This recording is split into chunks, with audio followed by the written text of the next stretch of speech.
இந்த மேஷ ராசி என்பர்களுக்கு வருடத்தின் ஆரம்பத்திலேயே நிறைய ஒரு மாற்றங்கள் கிடைக்கிறதுக்கு உண்டான ஒரு தருணமாக இருக்கும். இந்த மேஷ ராசி என்பர்களுக்கு அதிகப்படியான கடன்களை அடைக்கக்கூடிய ஒரு தன்மையை கொடுக்கக்கூடிய ஒரு ஆண்டாக இருக்கும். இந்த காலகட்டத்துல இந்த ராசி அன்பர்கள் தன்னுடைய வேலை ரீதியான நிரந்தர தன்மையை பெறுவதற்கு உண்டான ஒரு தருணம். இந்த வருடம் மிக அதிகப்படியான ஒரு அங்கீகாரம் கிடைப்பதற்குண்டான ஒரு நேரமாக இருக்கும். உங்களுடைய தொழில்ல அதிகப்படியான வளர்ச்சி, வெளிநாட்டு வாய்ப்புகள், உங்களுக்கு உண்டான கிளையன்ஸினுடைய எண்ணிக்கை அதிகரிக்கக்கூடிய ஒரு தருணம். இந்த 2026 இந்த ராசி என்பர்களுக்கு அதிகப்படியான பொருளாதார வளர்ச்சிகளையும் அதிகப்படியான ஒரு அங்கீகாரத்தையும் உங்களுடைய வேலையிலையும் உங்களுடைய தொழிலையும் கொடுக்கறதுக்கு உண்டான ஒரு தருணமாக இருக்கும். இந்த காலகட்டம் மேஷராசி அன்பர்கள் நிறைய சொத்துக்களை வாங்கக்கூடிய ஒரு நேரம். இந்த காலகட்டம் விளையாட்டு துறையை சார்ந்தவர்களுக்கு மிகப்பெரிய ஒரு வாய்ப்புகள் காத்துட்டு இருக்குது. உலகெங்கும் இருக்கும் அம்மன் அருள் டிவி நேயர்கள் அனைவருக்கும் ஆஸ்ட்ரோ பூர்ணாவின் அன்பார்ந்த வணக்கங்கள். இன்னைக்கு நாம பார்க்கக்கூடிய சிறப்பு பதிவு 2026 புத்தாண்டு பலன்கள் பார்க்க போறோம். இந்த 2026 புத்தாண்டு பலன்கள்ல முக்கியமாக வகிக்கக்கூடிய, அதாவது முக்கியத்துவம் வாய்ந்த கிரகங்கள் அப்படின்னு சொல்லும் போது, வருட பலன்கள் நம்ம எப்போதுமே கணிக்கும் போது வருட கிரகங்களான அந்த குரு பகவான், சனி பகவான், ராகு கேது அப்படின்னு சொல்லக்கூடிய அந்த சாயா கிரகங்களின் தன்மையை வச்சுதான் நம்ம கணிக்கிறோம். இந்த காலகட்டம், இந்த 2026 இந்த 4 கிரகங்களினுடைய கோச்சார தன்மைகள் அப்படின்னு பார்க்கும்போது, மிதுன ராசியில வருடத்தின் தொடக்கத்துல அந்த குரு பகவான் வக்ரத்தன்மையோட இருக்கிறார். அடுத்து ஜூன் மாதம் அந்த குரு பகவான் உங்களுக்கு அந்த கடக ராசிக்கு உச்சம் பெற்று போகிறார். சிம்ம ராசிக்கு அக்டோபர் மாதம் குரு பகவான் பெயர்ச்சியாகி வருகிறார். ஆக மொத்தம் இந்த வருடத்துல குரு பகவான் 3 தன்மைகளை பெறுகிறார். மிதுன ராசி, கடகராசி, அடுத்து சிம்ம ராசி. இந்த 3 தன்மைகளை பெறுவதனால எந்தெந்த மாதிரியான ஒரு மாற்றங்கள் வரப்போகுது? அடுத்து சனி பகவான் மீன ராசியில ஜூலை மாதம் வரைக்கும் இயல்பு தன்மையோட இருக்கிறார். ஆப்டர் ஜூலை அவர் வக்ரத்தன்மை பெறுகிறார். ராகு கேதுக்கள் கும்பராசியிலையும் சிம்ம ராசியிலையும் இந்த டிசம்பர் மாதம் 2026 தான் அந்த ராகு கேதுக்கள் பெயர்ச்சி ஆகின்றன. அதனால இந்த 4 கிரகங்களின் தன்மையை பொறுத்துதான் ஒவ்வொரு ராசி என்பவர்களுக்கும் இருக்கக்கூடிய பலன்களை திருக்கணிதப்படி நம்ம கணிச்சு சொல்லியிருக்கிறோம். வாங்க பார்க்கலாம். இந்த சேனல்ல முதன்முறையா பாக்குறீங்க அப்படின்னா சப்ஸ்கிரைப் பண்ணிக்கோங்க. பெல் பட்டன்ல ஆல் ஆப்ஷன் சூஸ் பண்ணிக்கோங்க. காலபுருஷனுக்கு முதல் ராசியான இந்த மேஷ ராசி என்பவர்களுக்கு இந்த 2026 என்ன மாதிரியான ஒரு மாற்றத்தை கொடுக்க போகுது? இந்த 2026லயாவது இந்த மேஷ ராசி என்பவர்கள் தனக்கு இருக்கக்கூடிய தடைகளை நீக்கி செயல்பட முடியுமா அப்படின்ற மாதிரியான நிறைய ஒரு எதிர்பார்ப்புகள் இருக்கும். இந்த மேஷ ராசி என்பவர்கள் இந்த காலகட்டத்துல இவர்களுடைய 3ஆம் இடத்துல அந்த குரு பகவான் வருடத்தின் தொடக்கத்துல வக்ரத்தன்மை பெறுகிறார். இந்த 3ஆம் இடத்துல இருந்து இவர்களினுடைய பாக்கியஸ்தானத்தை அந்த குரு பகவான் பார்வையிடுகிறார். இதனால இந்த மேஷ ராசி என்பவர்களுக்கு வருடத்தின் ஆரம்பத்திலேயே நிறைய ஒரு மாற்றங்கள் கிடைக்கிறதுக்கு உண்டான ஒரு தருணமாக இருக்கும். இந்த வருடத்துல 2026 இந்த ராசி என்பவர்களுக்கு 7.5 சனி அப்படின்னு சொல்லக்கூடிய ஒரு விஷயம் இவர்களுக்கு விரய சனியாக இருந்தாலும், இந்த குரு பகவானின் பெயர்ச்சியும் இந்த குரு பகவானின் பார்வையும் இந்த மேஷ ராசி என்பர்களுக்கு அதிகப்படியான கடன்களை அடைக்கக்கூடிய ஒரு தன்மையை கொடுக்கக்கூடிய ஒரு ஆண்டாக இருக்கும். இந்த காலகட்டத்துல இந்த ராசி அன்பர்கள் தன்னுடைய வேலை ரீதியான நிரந்தர தன்மையை பெறுவதற்கு உண்டான ஒரு தருணம். கடந்த காலத்துல வெளிநாட்டுல இருந்தா கூட அங்க உங்களுக்கு வேலையினுடைய தன்மை அப்படின்னு பாத்தீங்கன்னா ஒரு டெம்பரவரியா கிடைச்சிருக்கும். அடுத்து பாத்தீங்கன்னா அப்படியே பெர்மனண்டா இருந்தா கூட அதுல வேலை போகக்கூடிய ஒரு தன்மைகள்லாம் இருந்திருக்கும். இப்படி இந்த மேஷ ராசி என்பர்களுக்கு ஒரு வேலை பதற்றம் அப்படின்றது கடந்த 2 வருடங்களாக அந்த இதுல நிறைய ஒரு மாற்றங்கள் எல்லாமே இருந்துட்டு இருக்கு. இந்த 2026 இதற்குண்டான ஒரு நிவர்த்திகளும் அந்த வேலையில கிடைக்கக்கூடிய ஒரு நிரந்தர தன்மையும் இருக்கிறதுக்குண்டான ஒரு ஆண்டாக தான் இருக்கும். இந்த காலகட்டம் இந்த மேஷ ராசி என்பர்கள் தன்னுடைய அந்த வேலை ரீதியான மாற்றத்தை செய்யணும் விருப்பப்படுறவங்க தாராளமாக மாற்றம் செஞ்சுக்கலாம். ஏற்கனவே இந்த மேஷராசி என்பர்கள் தன்னுடைய உயர் அதிகாரிகளின் தொந்தரவுகள்னால, அடுத்து பாத்தீங்கன்னா தனக்கு கீழே வேலை செய்யறவங்களின் தொந்தரவுகள்னால நிறைய பாதிப்புகளுக்கு ஆளாகி இருப்பாங்க.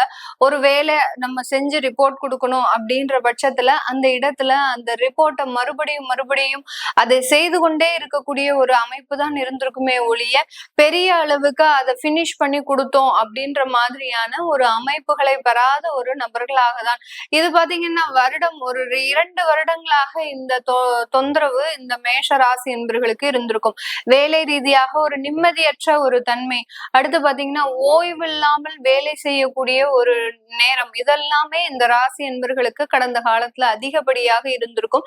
இந்த நேரத்திலையும் இந்த 2026லயும் பாத்தீங்கன்னா அந்த வேலை சுமை அப்படின்றது உங்களுக்கு கூடுறதுக்கு உண்டான வாய்ப்புகள் இருந்தாலும் அந்த வேலையில ஒரு திருப்திகரமான ஒரு சூழ்நிலை அப்படின்றது இருக்கும். ஏன்னா மேலதிகாரிகளாக இருக்கக்கூடியவர்களுக்கு இவர்களுக்கு கீழே வேலை செய்யக்கூடியவர்கள் ரொம்ப ஒரு ஸ்மார்ட்டா ஒர்க் பண்ணி கொடுக்கக்கூடியவர்களா இருப்பாங்க.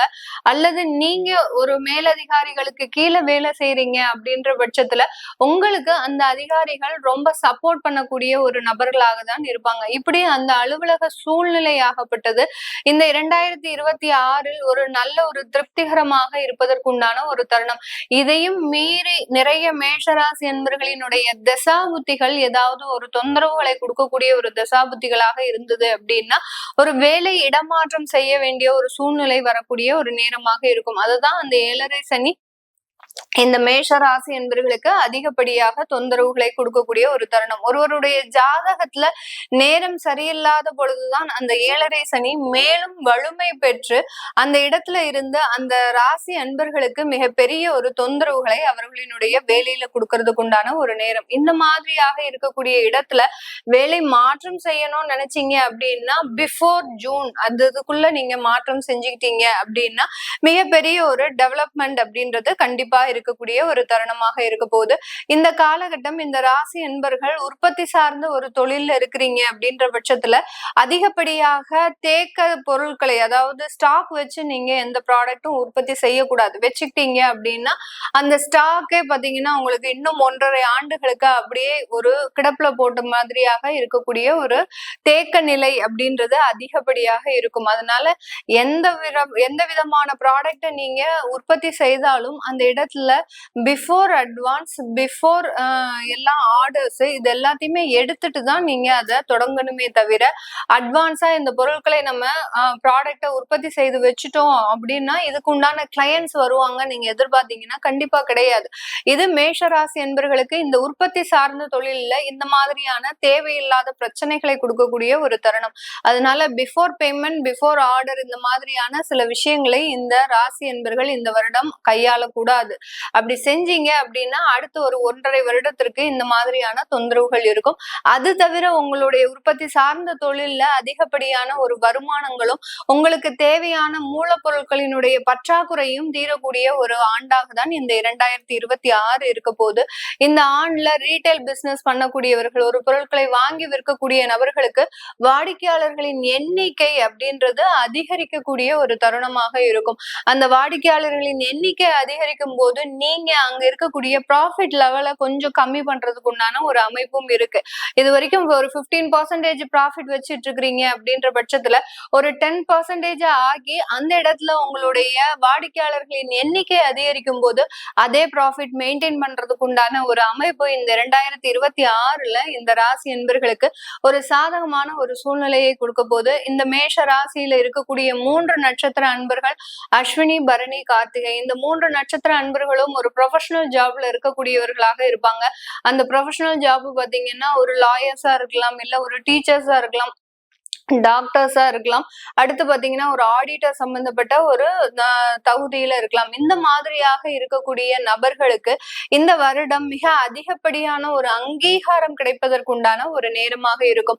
உங்களுடைய தொழில்ல அதிகப்படியான வளர்ச்சி, வெளிநாட்டு வாய்ப்புகள், உங்களுக்கு உண்டான கிளையன்ஸினுடைய எண்ணிக்கை அதிகரிக்கக்கூடிய ஒரு தருணம். இப்படியாகப்பட்டு இந்த 2026 இந்த ராசி என்பர்களுக்கு அதிகப்படியான பொருளாதார வளர்ச்சிகளையும் அதிகப்படியான ஒரு அங்கீகாரத்தையும் உங்களுடைய வேலையிலையும் உங்களுடைய தொழிலையும் கொடுக்கறதுக்கு உண்டான ஒரு தருணமாக இருக்கும்.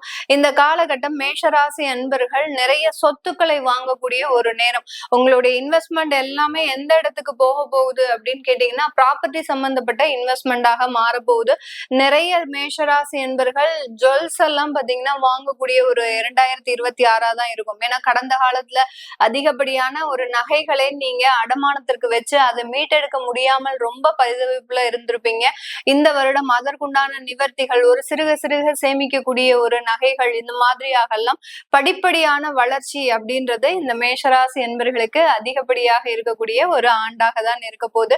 இந்த காலகட்டம் மேஷராசி பெண்கள் தன்னுடைய தொழில்ல ரொம்ப கவனத்தோட இருக்கணும். மற்றவர்களின் பேச்சை கேட்க கூடாது.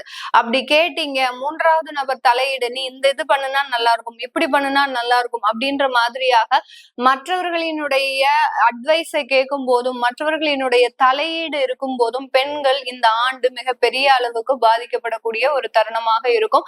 ஆனால் உங்களுடைய கலத்திரம், அதாவது ஹஸ்பண்ட் அண்ட் ஒய்ஃப் சேர்ந்து செய்யறாங்க ஒரு தொழில அப்படின்னா அதை தாராளமா பண்ணிக்கலாம். அதுல எந்த விதமான ஒரு பிரச்சனையும் வராது.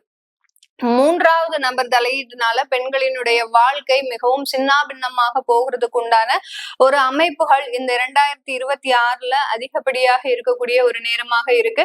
வேலை பார்க்கக்கூடிய பெண்களுக்கு இந்த காலகட்டம் உங்களுக்கு பதவி உயர்வு, அடுத்து பாத்தீங்கன்னா ஒரு நல்ல ஒரு அங்கீகாரம், உங்களுக்கு தேவையான அந்த வேலை அமைப்புகள், இது எல்லாமே இதுவரைக்கும் நீங்க எதிர்பார்த்த வேலையை விட அந்த கிடைத்த வேலையை போய் நீங்க செய்து ஒரு சந்தோஷமான ஒரு வாழ்க்கையை வாழ்ந்துட்டு இருப்பீங்க. இனி வரக்கூடிய காலங்கள் இந்த 2026 அந்த வேலையில ஒரு திருப்திகரமான ஒரு சூழ்நிலையை இந்த மேஷராசி பெண்கள் அனுபவிக்கக்கூடிய ஒரு ஆண்டாக தான் இருக்க போது. இந்த காலகட்டம் விளையாட்டு துறையை சார்ந்தவர்களுக்கு மிகப்பெரிய ஒரு வாய்ப்புகள் காத்துட்டு இருக்குது.